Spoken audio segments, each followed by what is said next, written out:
São 5 horas, Paris desperta. O ar está pesado, quase tropical. Uma leve névoa de calor se dissipa sobre o Sena. De repente, entre os barcos Mouche atracados, uma barbatana corta a superfície. Todos a reconhecemos, mas não deveria estar aqui. Bem-vindo a 2150, o futuro explicado pela ciência. E hoje vamos nos debruçar sobre a fauna do futuro. Quais animais vão habitar a França nas próximas décadas? Será que vamos ser invadidos por siluros, lobos ou guaxinins? Novas espécies vão evoluir? Animais que ainda nem existem vão correr pelos nossos campos? E acima de tudo, será que veremos tubarões atrapalhando o banho no Sena, em Paris? Juntos, vamos sonhar com o futuro.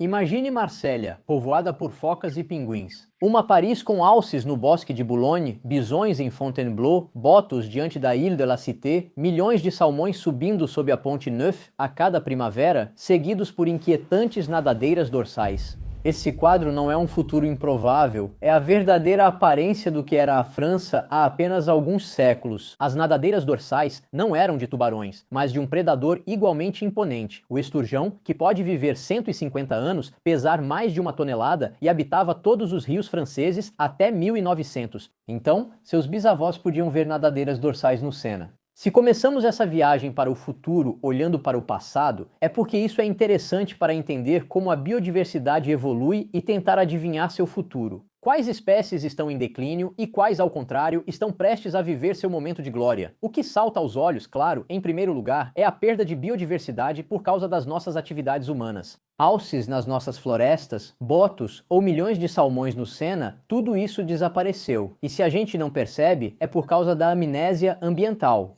Cada geração toma como referência de biodiversidade o nível que conheceu na infância, mas não percebemos o que as gerações antes de nós puderam ver, então só entendemos uma parte do declínio. De acordo com a sua idade, você viu, por exemplo, que perdemos 75% dos insetos em 30 anos, dá pra ver isso nos para-brisas, ou metade dos ouriços, desde os anos 2000, mas se você nasceu depois disso, você não viu. Você deve ter notado que perdemos 70% dos pardais nas cidades em 15 anos devido à renovação dos prédios antigos, onde faziam ninho, e à diminuição dos insetos. Pardais adultos comem grãos, já filhotes precisam de insetos. E de qualquer forma, independentemente da sua geração, você provavelmente não percebeu que, em comparação com os anos 1500, por exemplo, perdemos 99,99% dos salmões ou todos os bisões europeus, caçados até a extinção. Além disso, alguns desaparecimentos são mais notados do que outros. 60% das populações de animais selvagens desapareceram entre 1970 e o ano de 2014. A massa total dos mamíferos selvagens na Terra diminuiu 82% em um século. Mas, desse total, o desaparecimento dos ursos dos Pirineus chama muito mais atenção do que o do hamster europeu, por exemplo, que mesmo assim perdeu quase 9/10 de sua população.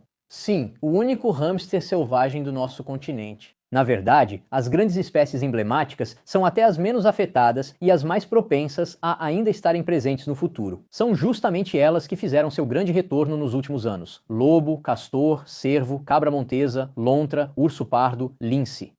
Quase extintos há um século, esses animais agora se recuperam, com populações multiplicadas de 100 a 1000 vezes em poucas décadas. Estamos nos tornando um país de linces, abutres e muflões? Provavelmente, mas isso não indica biodiversidade. Ter alguns grandes animais não significa que a biodiversidade seja maior do que há 50 anos, pois são só algumas espécies. As demais, geralmente mais úteis, como insetos polinizadores, pássaros que os controlam e peixes que nos alimentam, estão entrando em colapso. O retorno do lobo e de algumas outras estrelas animais é, na verdade, a árvore que esconde a floresta. Mas por que essas grandes espécies tiveram tanto sucesso? Porque elas foram protegidas, porque são animais carismáticos. Matar um lobo leva à prisão, mas massacrar centenas de sapos de barriga amarela com pá ou escavadeira, ou envenenar as últimas borboletas azuis das turfeiras com pesticidas, o Estado permite em obras. Mesmo que essas espécies estejam mais ameaçadas que o lobo, há outro motivo. Animais como o urso ou lobo vivem quase em qualquer lugar, pois se adaptam. Se ele não encontrar suas presas favoritas, comerá nossas ovelhas. Sem ovelhas, pode buscar comida no lixo do McDonald's ou virar vegetariano, como no comercial do Intermarché. O sapinho de barriga amarela só sobrevive em zonas úmidas específicas com certos insetos. A borboleta azul das turfeiras é ainda mais sensível. Ela precisa viver em uma turfeira, ambiente especial formado por esfagnos. E nessa turfeira, ela precisa primeiro de gencianas, a única planta que essas lagartas comem, depois de formigueiros de uma espécie de formiga muito específica que vai adotar a lagarta, e depois proteger a crisálida. Sem todas essas formas de vida, ela não pode existir, e isso a torna muito vulnerável às mudanças no ambiente. Resumindo, as espécies que desaparecem são as mais difíceis.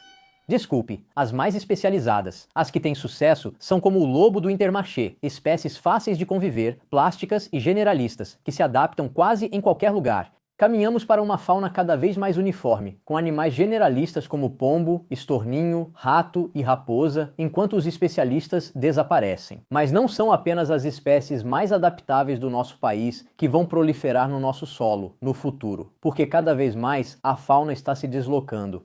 Ela se desloca entre as diferentes regiões, os diferentes países e até mesmo entre os diferentes continentes. Nossa fauna do futuro será, antes de tudo, globalizada. O primeiro grande motor dessa globalização é a mudança climática. O aumento das temperaturas força espécies a migrar para o norte ou altitudes maiores em busca de frescor. No mar, oceanógrafos calcularam que populações de peixes estão migrando para o norte a uma média de 10 km por ano ao longo das nossas costas. Garupas e barracudas logo chegarão à Bretanha, já estão indo para a Aquitânia. O atum-rabilho já chega à Islândia. O problema é que várias espécies não conseguem acompanhar. 10 km por ano não é nada para um atum-rabilho, que nada 200 km por dia, mas para um ramo de coral, que cresce 1 centímetro por década, isso é impossível. Mesmo animais rápidos não conseguem acompanhar o aumento das temperaturas. As borboletas estão 130 quilômetros atrás das temperaturas ideais. Entre as aves, essa diferença ultrapassa 200 quilômetros. Essas temperaturas também forçam os animais a deixar seu habitat. Assim, o abelharuco europeu, essa magnífica ave colorida das regiões mediterrâneas, tem se deslocado cada vez mais para o norte desde os anos 50. Agora, ele pode ser encontrado na Normandia, na Bretanha e até mesmo na Île-de-France. Essas regiões carecem gravemente dos ambientes necessários para sua nidificação, especialmente falésias de areia solta. Novamente, refugiados climáticos mais generalistas vão se adaptar melhor, como os chacais dourados. Sim, dizemos chacais, não chacos. Esses chacais não morreram como chacais. Ao contrário, estão colonizando a Europa e já se instalam na França. Muitas vezes, espécies ainda mais invasoras chegam devido às mudanças climáticas. Felizmente, existem barreiras naturais que impedem o deslocamento dos animais e delimitam zonas biogeográficas isoladas umas das outras. Isso é importante para evitar que espécies se misturem e fiquem iguais. No entanto, humanos tendem a fazer os animais atravessarem essas barreiras. Na Terra, os continentes são essas zonas. Os oceanos funcionam como fronteiras, separando ilhas e continentes. Porém, humanos frequentemente levam animais entre continentes, como os guaxinins, animal típico da América, mas importado para a Europa no início do século XX. Na placa ali não tinham colocado guaxinim. Como resultado, colonizam a França, já presente no sudoeste, e por serem inteligentes e adaptáveis, se dão muito bem. Mesma história para o ratão do banhado, o visão americano, etc. E toda vez, basta alguns indivíduos escaparem de um criadouro e todo um continente é invadido. Aliás, isso é um paradoxo. Com algum conhecimento de genética, podemos pensar que povoar um continente inteiro com apenas 10 indivíduos não seria viável. Com o tempo, cruzamentos entre primos fariam a população degenerar por falta de diversidade genética. E bem, estranhamente, se o crescimento demográfico for rápido o suficiente, explosivo o bastante, ele pode gerar uma diversificação genética repentina que cria mutações novas suficientes para formar do zero uma mistura genética. Misturar as cartas para evitar consanguinidade? Foi assim que, na Austrália, a partir de 24 coelhos soltos por um colono em seu jardim, o continente acabou, em 50 anos, invadido por centenas de milhões de coelhos. Então, hoje em dia, tomamos um pouco mais de cuidado com o transporte de espécies animais do que há algumas décadas, mas ainda existem passageiros clandestinos, sobretudo os mais difíceis de ver, como o vespa asiático trazido em cerâmicas chinesas ou o mosquito tigre vindo de pneus usados. Debaixo d'água, a invasão é ainda pior, porque as fronteiras dos ambientes aquáticos são ainda mais delimitadas, é a terra que as delimita. E então, do ponto de vista de uma espécie que vive na água, o mundo é dividido em centenas de entidades isoladas umas das outras, as bacias hidrográficas. Há uma por rio, áreas onde toda a água escoa para o mesmo rio, assim conectadas.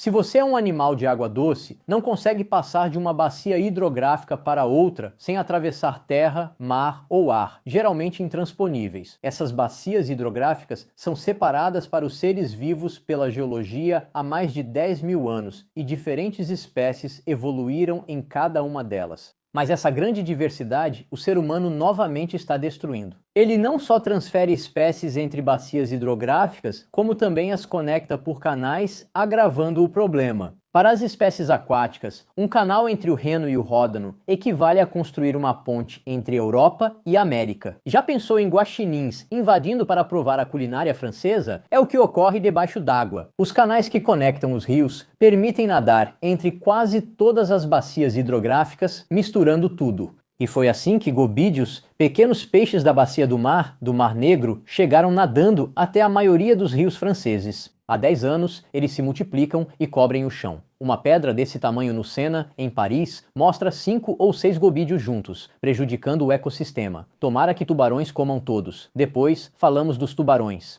Aliás, sobre peixes no oceano, será que há problema com espécies invasoras? Do ponto de vista de um peixe, talvez pareça que não. A princípio, existe apenas um oceano, uma única extensão de água conectada, exceto por alguns mares interiores, como o Cáspio, que na verdade são lagos salgados. Em teoria, é possível nadar de qualquer mar ou oceano para qualquer outro. Para um animal vivo, há um problema climático. Espécies de água quente ou morna não conseguem atravessar estreitos em mares frios. E por causa disso, isso delimita duas entidades oceânicas que são separadas para as espécies de água quente. De um lado, o Atlântico, do outro, o Indo-Pacífico. Em cada uma dessas duas zonas, vamos encontrar espécies de água quente relativamente homogêneas, mas diferentes entre uma zona e outra. E mais uma vez, o ser humano colocou seu grão de sal, ou melhor, sua pá de escavadeira. E uma grande invasão está em andamento, o famoso Canal de Suez. No começo, ele era bem pequeno. E o Nilo despejava uma pluma de água doce bem na frente, que impedia os peixes marinhos de passarem. Mas colocaram barragens no Nilo. A pluma de água doce secou. E ao mesmo tempo, em 2014 ampliaram o canal. Resultado, uma invasão de espécies do Mar Vermelho, ou seja, do Indo-Pacífico, que entram no Mediterrâneo, portanto na bacia do Atlântico, e colonizam essa zona desconhecida. Peixes trombeta, peixes coelho, são nomes muito engraçados, mas são nomes de invasores. Peixes soldados, peixes leão, que fiquem tranquilos, não voam, mas são cobertas de espinhos venenosos, então é pior, né? Hoje, ao pescar na Turquia ou Grécia, você captura mais espécies do Mar Vermelho que do Mediterrâneo. Aos poucos, essa tendência avança para o oeste. Já temos na França o peixe trombeta, que chegou no ano passado. Teremos a rascaça voadora em alguns meses ou anos. Os marselheses vão aceitar rever a receita da bouillabaisse? Terão escolha? E os tubarões estão dos dois lados do canal, mas voltemos a falar dos tubarões. De qualquer forma, tudo isso leva a ainda mais uniformização dos seres vivos, a tal ponto que os biogeógrafos consideram que isso é um marcador do antropoceno, a era geológica dos humanos, que será lida nos fósseis do futuro. De certa forma, reunificamos a franja, e agora todos os continentes têm as mesmas espécies. Não há muito motivo para se orgulhar disso. Mas essas espécies invasoras, será que devemos nos preocupar com elas? Se acreditarmos na imprensa regional, é terrível. Os guaxinins invadem nossas casas. Eles comem tudo. Ele é perfeitamente capaz de abrir uma porta. Uma invasão preocupante que atinge nossas áreas rurais. Os guaxinins às portas da França. Guaxinim na Valônia, uma espécie incontrolável e perigosa. E nem estou falando de outros animais menos simpáticos, como o bagre, que tem um tratamento midiático ainda pior. Parece até que estamos ouvindo certos partidos políticos. Algumas espécies invasoras são muito perigosas e causam problemas, mas não são as que imaginamos, nem os problemas que pensamos. Apenas alguns insetos, como os mosquitos tigre, são perigosos para nós devido às doenças que transmitem. A maioria das espécies representa principalmente um perigo para a biodiversidade. O vespa asiático às vezes ataca uma pessoa, mas onde ele realmente nos afeta a todos e de forma grave é ao atacar nossos aliados, as abelhas. Porque a biodiversidade inclui a nós mesmos. As abelhas produzem nosso mel. Uma colher de chá equivale ao trabalho de vida de 30 abelhas. Mas principalmente a polinização de todas as plantas que a gente come. Mesmo que você não goste de legumes, é melhor ter plantas, nem que seja para alimentar animais de que comemos a carne. Espécies exóticas podem ameaçar as locais por competição. Por exemplo, o visão americano elimina o visão europeu por predação. A vespa asiática devora abelhas, por hibridação, mas isso veremos depois. Ou trazendo doenças para elas, como os lagostins americanos, que são portadores saudáveis da praga do lagostim, uma doença que dizima os lagostins nativos. Mas vamos relativizar. Espécies invasoras são frequentemente citadas, mas servem de bode expiatório e têm impacto muito menor na biodiversidade do que outras causas. A vespa asiática até come algumas abelhas de vez em quando, mas isso não é nada comparado a todas as abelhas que são destruídas pelos pesticidas, que ainda são permitidos e nunca viram manchete nos jornais. Algumas espécies invasoras já se integraram tanto aos nossos ecossistemas que agora fazem parte da paisagem. O peixe cinza, introduzido nos rios nos anos 70, não causou danos e é tão valorizado que hoje há leis para protegê-lo. Talvez você não saiba, mas a carpa, peixe que é emblemático dos nossos rios, também não é nativa daqui. Ela é originária da bacia do Danúbio e foi introduzida na Idade Média pelos monges, os mesmos monges que introduziram outra espécie não nativa, o coelho. Sim, após a era glacial, o coelho bravo só vivia na Espanha, longe do frio. Os monges o espalharam pela Europa para consumi-lo, assim como a carpa. Disse casamento da carpa com o coelho, mas a expressão é meio errada, porque os dois animais tiveram o mesmo destino. Pelo mesmo motivo, podiam ser consumidos na quaresma e em outros jejuns que proibiam carne. A carpa, claro, por ser peixe. E o coelho é porque os coelhos recém-nascidos, ou até mesmo os fetos de coelho, ainda não têm pelo ou têm muito pouco. Por isso, a igreja os via como peixes, desde que fossem consumidos jovens. Horrível, mas é por isso que há coelhos em nossos campos. Então qual será o coelho ou a carpa de amanhã? Quais espécies invasoras vão transformar a fauna do nosso país e se instalar de forma duradoura aqui? É muito difícil prever. É como as modas, a gente não faz ideia. Quem poderia prever antecipadamente o sucesso da Trend 67 no TikTok, do matcha latte, a única bebida com gosto de grama, ou a volta das calças jeans de cintura alta? Pois é, da mesma forma. Ninguém imaginaria que o ratão do banhado, um roedor insignificante do interior da América Latina, hoje aproveitaria a vida em todos os nossos rios. E nem seus primos, muito mais estilosos, como a cutia ou a capivara. No entanto, podemos ter algumas ideias e previsões observando os fluxos, o transporte humano, porque muitos animais avançam pegando carona, especialmente os insetos, modelando também as temperaturas e, mais uma vez, estudando quais espécies são mais generalistas e adaptáveis. Mas isso é ainda mais delicado, pois não basta uma espécie estar presente em solo francês para conseguir se desenvolver ali. Às vezes, acontece de repente. O caranguejo azul, originário da América, está na França desde os anos 20, mas só invadiu nossos litorais e rios recentemente. Uma expansão tão explosiva quanto recente. O siluro é criado há 800 anos por monges, que buscavam variar as refeições de carpa e coelho, tentando introduzi-lo na Europa Ocidental. Mas só em 1968 é que uma soltura de siluro teve sucesso, e alguns indivíduos, soltos em um afluente do Saône, conseguiram se reproduzir. Entre os candidatos favoritos para a próxima Eurovisão das espécies invasoras, os biólogos, no entanto, notaram especialmente alguns animais. Então, temos o rã-touro, que já causa estragos na Austrália, a tartaruga alligator, que pode cortar seu dedo em 1/100º de segundo e consegue respirar pelo ânus se ficar presa sob o gelo. Ou ainda, o mainá religioso, uma ave muito barulhenta. Menos divertido, a formiga de fogo ou formiga elétrica, cujas picadas são muito dolorosas, mas provavelmente haverá outras que não previmos. E talvez até, quem sabe, espécies que ainda nem existem.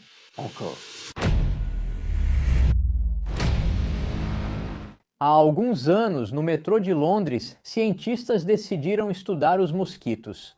Os mosquitos do metrô, que não só são ainda mais incômodos do que os outros mosquitos porque vivem no metrô, mas também não têm o mesmo modo de vida nem os mesmos genes que os outros mosquitos que vivem ao ar livre. Os cientistas declararam então ter descoberto uma nova espécie de mosquito que acabou de aparecer, evoluiu no metrô, se adaptou a ele até divergir da espécie que vive ao ar livre. Então teríamos novas espécies que aparecem assim, diante dos nossos olhos, por causa das nossas atividades humanas. Quando teremos uma espécie endêmica do RB? Calma, um estudo recente indica que era um mosquito de países quentes que chegou ao metrô e já estava bem adaptado. Então, embora não seja impossível que espécies com tempos de geração muito curtos, como os mosquitos, consigam evoluir diante dos nossos olhos, não é amanhã que vamos ver novas espécies surgindo assim no metrô por causa da evolução. Por outro lado, é mais provável que espécies venham a surgir por causa da hibridização. Com as atividades humanas, colocamos muitos animais em contato uns com os outros, mesmo que eles nunca devessem ter se encontrado, e às vezes acontecem histórias de amor. Por causa do aquecimento global, principalmente, espécies que antes eram isoladas umas das outras agora estão em contato, e foi isso que acabou de acontecer com o gaio americano. O gaio azul e o gaio verde, ou gaio de Steller, antes de regiões diferentes na América, agora têm áreas de distribuição cada vez mais próximas devido ao aquecimento global, o que os obriga a se deslocar. E foi assim que, no ano passado, nasceu o primeiro híbrido conhecido entre essas duas espécies de gaio, que eles batizaram de gru-gaio, uma mistura de gaio azul e gaio verde. Um gaio azul-verde, então, um novo pássaro. É bonito. Mas as hibridações, às vezes, são muito menos bonitas, especialmente quando fazem desaparecer as espécies de origem. Porque todos conhecemos o exemplo clássico do cavalo e do jumento, cujo híbrido, a mula, é estéril. Mas nem todos os híbridos são estéreis. Alguns são tão vigorosos que suplantam as espécies de origem, podendo fazê-las desaparecer totalmente. Isso ocorre, por exemplo, nos cursos d'água com lúcio comum e lúcio aquitano, sobrevivente da era do gelo endêmico da bacia do Adour. Como os genes deste último são recessivos, eles desaparecem quando se misturam com a outra espécie. É também o que está acontecendo com este pato, o pato de cabeça branca. Ele vive na Eurásia e é bastante raro. Mas há pouco tempo, este outro pato, o pato ruivo, chegou ao seu território. Ele vem da América. Não sei se você o acha bonito, mas para uma fêmea de merganso de cabeça branca, ele é um símbolo sexual da espécie. O mais sedutor que existe, mais atraente que os machos da espécie. Assim, as fêmeas buscam esses recém-chegados, diluindo sua espécie por hibridação. Mais um fenômeno que vai uniformizar a fauna do futuro. Mas com apenas patos americanos super atraentes, nossos lagos vão virar uma espécie de Barbilândia para patos, sem nenhuma diversidade. Isso já é um problema, mas há casos piores. Alguns híbridos roubam genes, como aconteceu com a origem da rã verde. A rã mais comum nos lagos dos nossos jardins, que não é uma rã de verdade, mas sim um híbrido de rã risonha e de rã duessona. Um híbrido capaz de se reproduzir e, melhor ainda, ela pode acasalar tanto com uma rã risonha quanto com uma rã duessona. Mas a cada vez, ela modificará os genes de sua descendência para que seus filhotes continuem sempre sendo híbridos meio a meio de rã risonha e de rã duessona. Ela manterá, portanto, sua linhagem híbrida de rã verde, mesmo que uma das duas outras espécies desapareça. Em um futuro próximo, por causa das mudanças climáticas e do deslocamento das espécies, cruzamentos estranhos desse tipo vão aumentar. Teremos cada vez mais espécies híbridas, mas novamente é preciso relativizar. Esses fenômenos ainda são lentos e não veremos tão cedo florestas cheias de animais misturados como em Animal Crossing. Por outro lado, o ser humano é muito mais rápido em inventar novas espécies. Criar novos animais. Isso a gente sabe fazer. Há alguns milênios, Homo sapiens seleciona e domestica outras espécies, principalmente animais. É curioso que, ao domesticarmos animais como cachorro, carpa, vaca ou cobra, todos acabam com características semelhantes: pelagem amarelada, manchas grandes em fundo branco, cabeça pequena e orelhas caídas. Biólogos chamam isso de síndrome da domesticação. Ao domesticar um animal, sempre selecionamos os mesmos genes, os que o tornam dócil. Esses genes também ativam processos embrionários que resultam, sem intenção, em pelagem amarelada, orelhas caídas, etc. Por isso, todos os animais domésticos se parecem. E bem, esses animais domésticos às vezes escapam, como naquele filme que, em quebequense, se chama A Fuga das Galinhas, e a domesticação é em parte reversível, então depois de escaparem, as galinhas podem voltar ao estado selvagem. Isso é chamado de marronagem, é o princípio dos nossos gatos de rua, mas isso não acontece só com gatos e galinhas. Vários estados dos Estados Unidos estão infestados de porcos ou cabras selvagens, além dos famosos mustangs, descendentes de cavalos trazidos pelos europeus. Existe até uma ilha no Alasca infestada por vacas selvagens. Mas espécies marronadas você também vê todos os dias. Nosso querido pombo doméstico, o pombo das nossas cidades que encontramos em todo o mundo, também é originalmente um animal doméstico. Por isso, muitas têm penas amareladas ou marrons. No futuro, animais como esse podem surgir, ainda mais com a moda de novos pets, como essas cobras rosas, que ao escaparem, provavelmente comerão os últimos hamsters selvagens. Mas tirando os híbridos e as espécies criadas pelo homem, há pouco risco de surgirem novos animais, porque a evolução leva centenas de milhares de anos para criar novas espécies. Já em poucas décadas, vemos nossos animais atuais evoluírem e mudarem. Isso já acontece. E essa evolução se acelera com as restrições impostas pelo ser humano. Por exemplo, ao pescar demais usando redes com malhas de determinado tamanho, favorecemos os peixes menores, aqueles que passam pelas malhas. Então, os indivíduos que amadurecem em um tamanho menor se reproduzem mais, não os outros. Eles transmitem seus genes e, em poucos anos, algumas espécies de peixes ficam menores. Foi isso que aconteceu com os bacalhaus de Terra Nova, que ainda nos anos 80 mediam mais de 1 metro de comprimento, pesavam de 10 a 50 quilos e hoje nunca passam dos 45 centímetros. Animais também adaptam seu comportamento aos humanos. Como somos diurnos, muitas espécies tornam-se noturnas para evitar contato conosco. Os cervos, as raposas, a noite se torna uma espécie de grande reserva natural, um pouco como foi o confinamento. Cada vez mais aves, como pombos, patos e cegonhas, deixam de migrar devido ao clima ou à comida das cidades. Assim, as espécies evoluem por nossa influência. Foi comendo nossas migalhas de pão que o pardal desenvolveu a mesma enzima salivar que nós, que degrada o amido. Vemos diante dos nossos olhos as espécies se transformando e elas vão se transformar cada vez mais no futuro. Por outro lado, o tubarão-zumbi tendo filhotes sozinho nas catacumbas do Sena ainda não aconteceu. Ou talvez sim. Vamos voltar ao assunto. Ao tubarão.